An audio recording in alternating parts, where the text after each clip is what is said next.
ओम शांति प्यारे भाई बहनों। आज के इस गहरे विचार सागर मंथन में सभी सुनने वालों का स्वागत है। इंसान जब आईने के सामने खड़ा होता है ना, तो अक्सर उस चेहरे को ही अपनी पूरी सच्चाई मान लेता है। लेकिन जरा सोचिए, अगर वो चेहरा, वो शरीर सिर्फ एक लिबास हो। एक पुरानी पोशाक जिसे हमने बस पहन रखा है। हाँ बिल्कुल, जिसे महज एक किरदार निभाने के लिए पहना गया है और जिसे एक दिन उतार के रख देना है।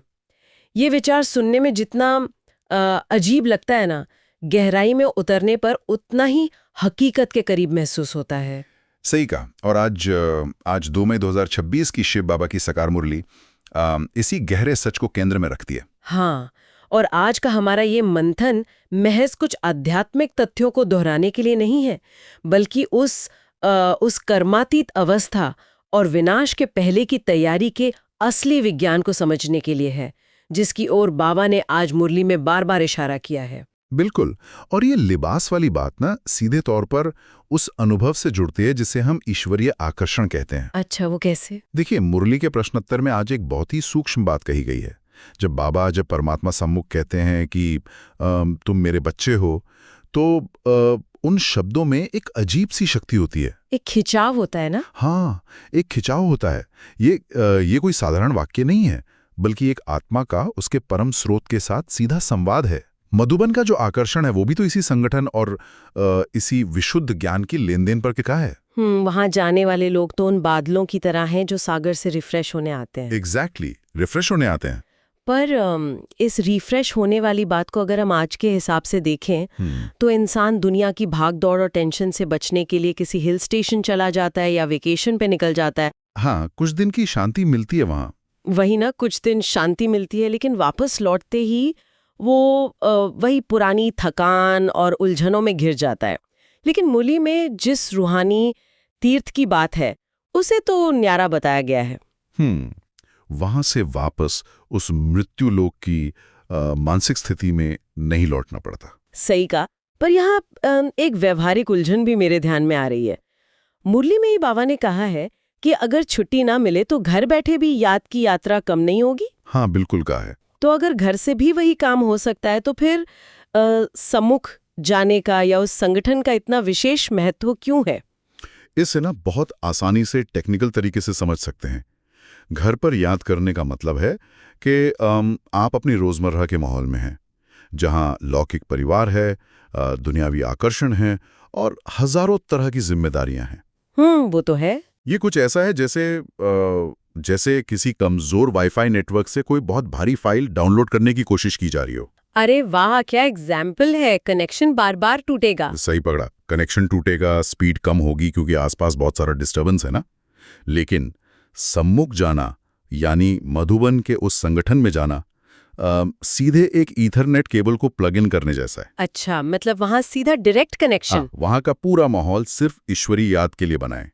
एक सामूहिक ऊर्जा वहां काम करती है जो आत्मा की बैटरी को बिना किसी रुकावट के पूरी तरह चार्ज कर देती है। ये ईथरनेट केबल वाला नजरिया उस सामूहिक ऊर्जा के काम करने के तरीके को बहुत क्लियर कर देता है। और जब एक बार ये बिना रुकावट वाला कनेक्शन जुड़ जाता है ना, तो इंसान को अपनी असली पहचान का एहसास होने लगता है। और यहीं से आज की मुरली का वो सबसे क्रांतिकारी हिस्सा सामने आता है। वही पोशाक वाली बात। हाँ, वही पोशाक वाली बात जिसे मुरली और भी पुख्ता करती है। मुरली कहती है कि हम इस बेहद विशाल नाटक के एक्टर हैं और यह शरीर 84 जन्मों का एक पुराना कपड़ा है, जिसे उतारकर अब संगम युग के बाद राम राज्य में नए दैवी कपड़े पहनने हैं। बिल्कुल। लेकिन जो चीज मुझे यहाँ सबसे ज्यादा सोचने पर मजबूर करती है, वो है इस नाटक के डायरेक्टर यानी परमात्मा की एंट्री। अच्छा, किस तरह से? देखिए, दुनिया भर का दर्शन तो यही कहता है कि परमात्मा सर्वव्यापी है, हर कण में बसा है। लेकिन यहाँ मुरली बहुत ही स्पष्ट शब्दों में कह रही है कि वो सर्वव्यापी नहीं है, बल्कि गुप्त वेश में आता है, और वो भी एक बूढ़े तन में। ये इसको कैसे समझें? दुनिया के इस सर्वव्यापी वाले विचार और मुरली के इस यथार्थ ज्ञान के बीच का जो टकराव है ना, वो बहुत ही तार्किक है। कैसे? अब अगर ये मान लिया जाए कि एक पिता की संपत्ति हवा में घुली हुई है और वो हर जगह है, तो कोई भी बच्चा उस संपत्ति को अपने अधिकार में कैसे ले सकता है? हाँ, हवा से तो थोड़ी ना प्रॉपर्टी ले सकते हैं। वही तो। सर्वव्यापी मानने का सबसे बड़ा नुकसान यही है कि इंसान परमात्मा के असली स्वरूप और उनसे मिलने वाले वर्षे यानी सुख, शांति और पवित्रता से पूरी तरह वंचित रह जाता है। ओह, अच्छा। और अब रही बात गुप्त वेश और बूढ़े तन की, तो इसका अपना एक बहुत ही वैज्ञानिक कारण है। मतलब परमात्मा को कोई चमत्कार दिखाने या सिर्फ पूजवाने के लिए नहीं आना है। बिल्कुल नहीं। उन्हें राजयोग सिखाना है, दुनिया को पावन बनाने की गुप्य बातें समझानी है। हाँ, और ज्ञान देने या राजयोग सिखाने के लिए एक अनुभवी रथ की जरूरत होती है। परमात्मा किसी शिशु के गर्भ से जन्म नहीं लेते, क्योंकि उन्हें बचपन और जवानी के उस विकारी या अज्ञानी चक्कर से नहीं गुजरना है। तो वो सीधे एक वनप्रस्थ अवस्था वाले बूढ़े तन में प्रवेश करते हैं। यही उनका गुप्त वेश है।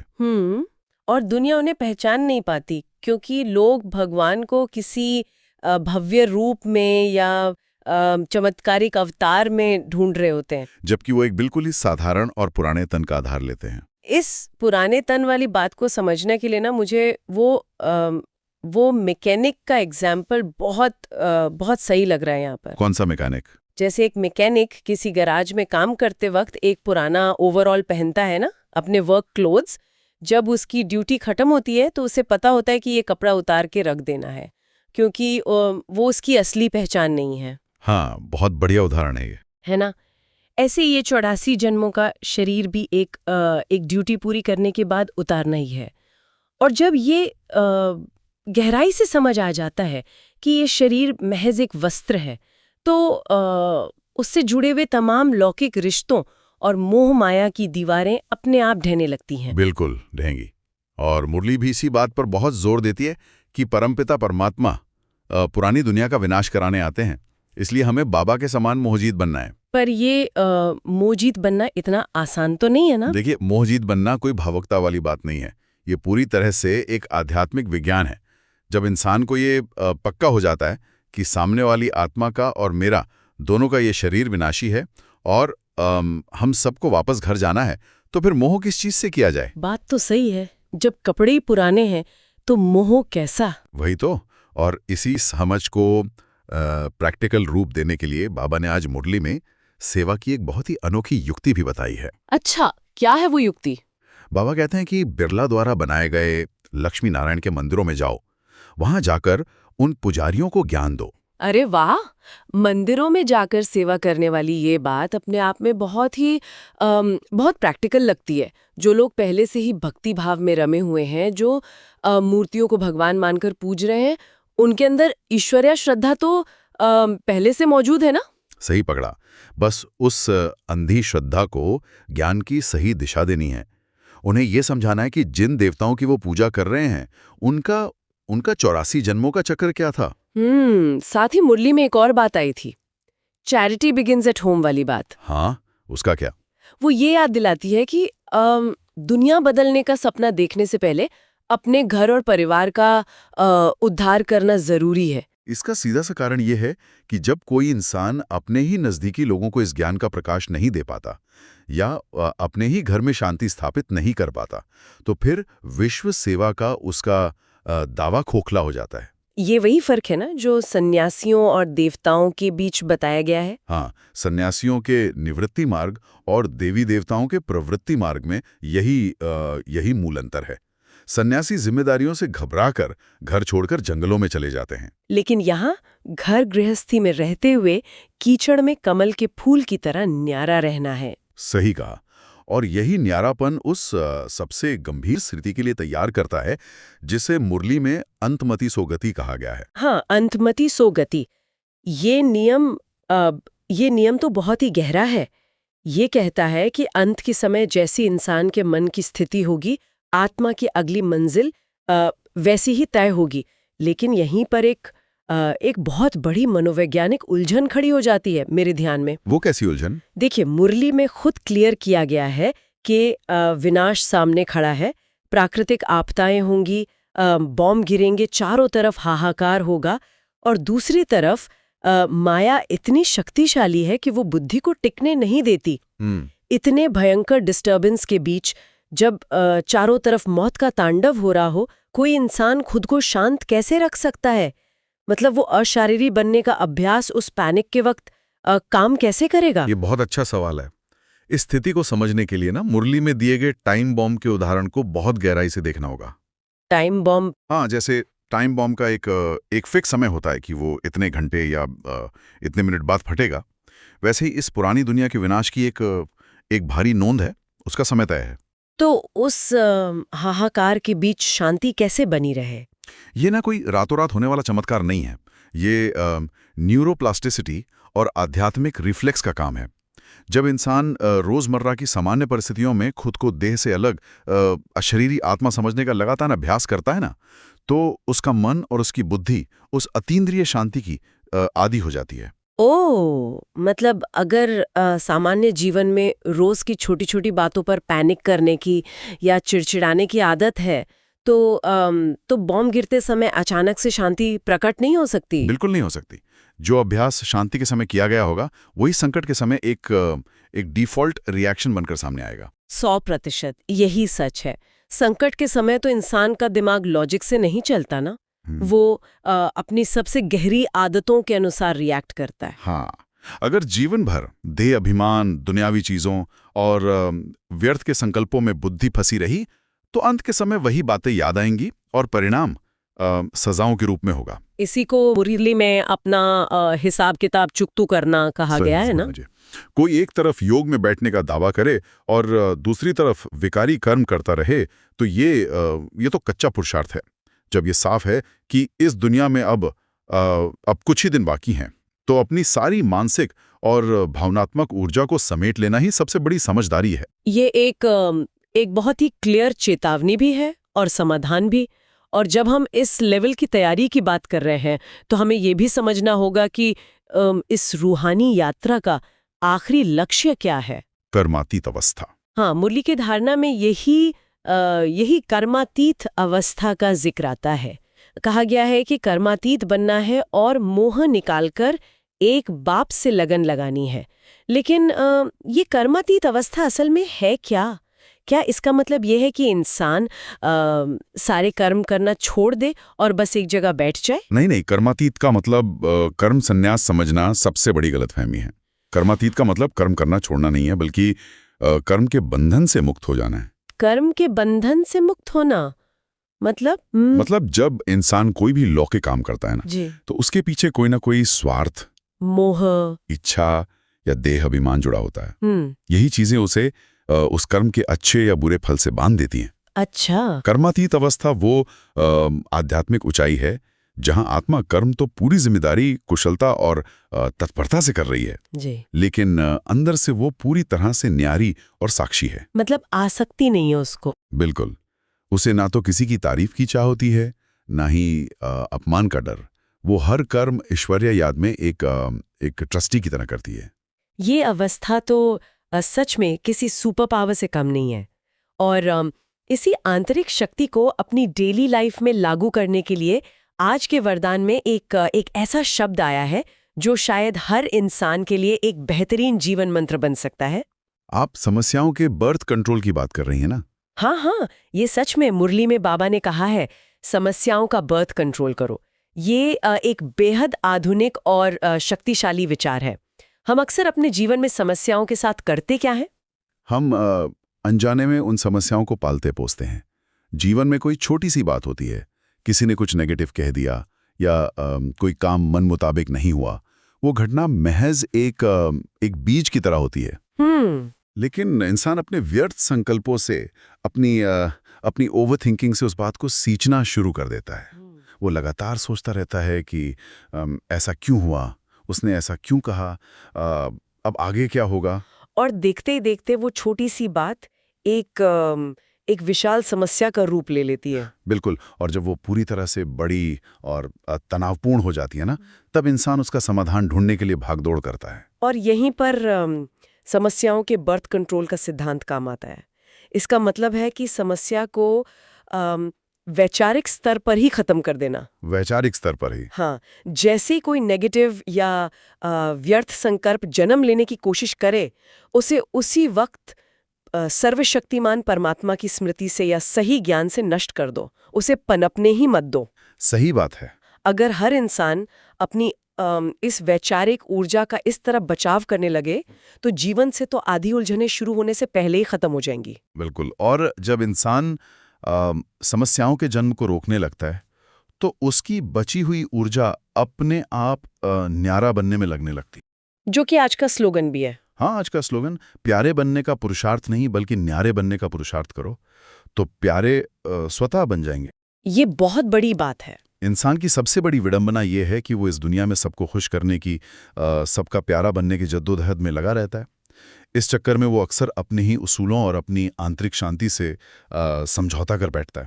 ये तो वही बात हुई ना कि उस परछाई के पीछे भागने जैसा। परछाई के पीछे? हाँ, मतलब रोशनी को पीठ दिखाकर अगर कोई अपनी परछाई को पकड़ने दौड़ेगा तो वो हमेशा आगे आगे ही भागेगी ना। लेकिन जैसे ही इंसान रोशनी की तरफ मुड़ता है, परछाई अपने आप उसके पीछे पीछे चलने लगती है। क्या बात है, बहुत सुंदर उदाहरण है ये। है ना? जब आत्मा देह अभिमान और दुनियावी आकर्षणों से न्यारी हो जाती है, तो उसकी वो पवित्रता और निस्वार्थ भावना ही उसे स्वतः सबका प्यारा बना देती है। उसे किसी की खुशामद करने की जरूरत ही नहीं पड़ती। और यही न्यारापन तब सबसे ज्यादा काम आता है जब आध्यात्मिक मार्ग पर विघ्न आते हैं। विघ्न मतलब आज के अव्यक्त इशारे में इसकी बात की गई है। हाँ, आज के अव्यक्त इशारे में इस बात को बहुत स्पष्ट किया गया है। ज्ञान के मार्ग पर चलते हुए कई बार ऐसा होता है कि बहुत ही अच्छे और अनन्य स्टूडेंट भी माया के वशीभूत होकर अंती हो जाते हैं या रास्ते से भटक जाते हैं। ऐसा तो होता है। ऐसे समय में एक आम रिएक्शन यही होता है कि इंसान हलचल में आ जाता है। वो सोचने लगता है कि अरे ये तो इतने ज्ञानी थे, इन्हें क्या हो गया। वही ना, इंसान का मन अक्सर दूसरों को गिरता हुआ या बदलता हुआ देखकर विचलित हो ही जाता है, खासकर तब जब कोई अपना ही समझ में आने वाली बातों से पलट जाए। ऐसा होना स्वाभाविक लगता है, लेकिन मुरली का इशारा यही है कि ऐसी स्थितियों में हमें हिलना नहीं है, अचल अडोल और एकरस रहना है, अपनी साक्षी दृष्टा की स्थिति में टिकना है। साक्षी दृष्टा की स्थिति? हाँ, ये याद रखना है कि ये सृष्टि एक बेहद विशाल ड्रामा है और यहाँ हर आत्मा अपने अपने संस्कारों के अनुसार अपना पार्ट प्ले कर रही है। किसी के भटकने या गिरने से हमें अपने मन की शांति को भंग नहीं होने देना है। मतलब हमें उससे अफेक्ट नहीं होना है। बिल्कुल, ये ड्रामा की पात्री है, हर एक का पार्ट अलग है और हमें सिर्फ एक दर्शक की तरह उसे देखना है। तो अगर हम इस पूरे गहरे मंथन के तारों को एक साथ जोड़ें ना, तो एक बहुत ही एक स्पष्ट तस्वीर उभर कर सामने आती है। हाँ, क्या तस्वीर? हमारी ये रूहानी यात्रा इस देह रूपी पुराने वस्त्र की सच्चाई को पहचानने से शुरू होती है। हमें मधुबन जैसी ईश्वरीय ऊर्जा से जुड़कर अपनी आत्मा की बैटरी को लगातार फुल चार्ज रखना है। कर्मतीत अवस्था तक पहुंचने के लिए अंतमति सोगति के सिद्धांत को समझना है और रोजमर्रा की समस्याओं का बर्थ कंट्रोल करते हुए साक्षी दृष्टा बनकर इस विनाश काल की ओर बेखौफ बढ़ना है। इस पूरी प्रक्रिया का केंद्र एक ही है, अपनी असली पहचान को हर पल याद रखना और सर्वशक्तिमान परमात्मा के साथ का सच्चा अनुभव करना। जब तक ये अनुभव गहरा नहीं होगा, तब तक पुराने वस्त्रों से और इस पुरानी दुनिया से मोह नहीं छूटेगा। आज के इस गहरे विचार सागर मंथन को विराम देने से पहले मैं सभी सुनने वालों के लिए एक बहुत ही जरूरी विचार यहाँ छोड़ना चाहूंगी। जरूर। मुरली में साक्षी दृष्टा होकर दूसरों का पार्ट देखने की जो बात कही गई है ना, वो सिर्फ एक आध्यात्मिक सिद्धांत नहीं है, बल्कि एक बहुत ही प्रैक्टिकल जीवन शैली है। हम जब आईने के सामने खुद को देखते हैं तो ज्ञान के आधार पर ये समझ चुके हैं कि ये शरीर महज एक पुराना कपड़ा है। तो जब हम अपने आसपास के लोगों से मिलते हैं, चाहे वो घर पे हो, काम पर हो या किसी पब्लिक जगह पर, और कोई हमारे विचारों से असहमत होता है या हमें परेशान करने वाला व्यवहार करता है, तो क्या हम उस इंसान के उस पुराने वस्त्र यानी उसके उस बाहरी व्यवहार में ही उलझ कर रह जाते हैं? ये सोचने वाली बात है। जरा सोचिए, अगर हम एक कदम पीछे हटकर सिर्फ ये याद रखें कि सामने वाला भी इस विशाल ड्रामा में अपनी समझ और अपने पुराने संस्कारों के अनुसार महज एक किरदार निभा रहा है, तो क्या होगा? अगर हम उसके खराब व्यवहार को उसकी असली पहचान न मानकर उसे महज एक अपना पाठ बजाती हुई आत्मा के रूप में देखें, तो क्या हमारे अंदर उठने वाला क्रोध तुरंत शांत नहीं हो जाएगा? बिल्कुल हो जाएगा। अगर हम एक दिन के लिए भी इस साक्षी दृष्टा के नज़रिए को पूरी तरह से अपना लें, तो क्या हमारी रोज़मर्रा की आधी से ज़्यादा समस्याएं उसी पल दम नहीं तोड़ देंगी? इस विचार की गहराई में ज़रूर उतरिएगा। आज के इस रूहानी यात्रा में हमारे साथ जुड़ने के लिए बहुत बहुत धन्यवाद। ओम शांति। ओम शांति।